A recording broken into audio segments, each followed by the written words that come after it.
dahil alam niya sa kanyang sarili na totoo ang sinasabi nito at malaki ang posibilidad na si Edgar ang gustong pumatay sa kanyang pamilya at kunin siya.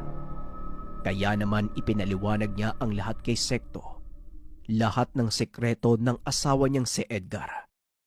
Bumuo ng plano ang dalawa upang hulihin si Edgar.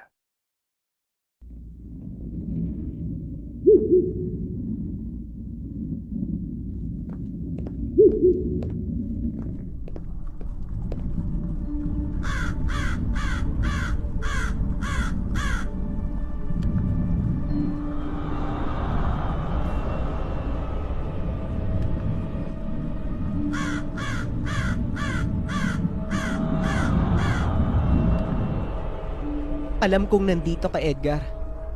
Akala ko pa naman nire-respeto mo ko. Akala ko mahal mo ako eh. Pero gusto mo palang patayin yung tatay ko. Wala kang awa.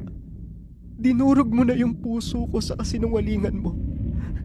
Tapos gusto mo pang patayin yung tatay ko. Salot kang aswang ka!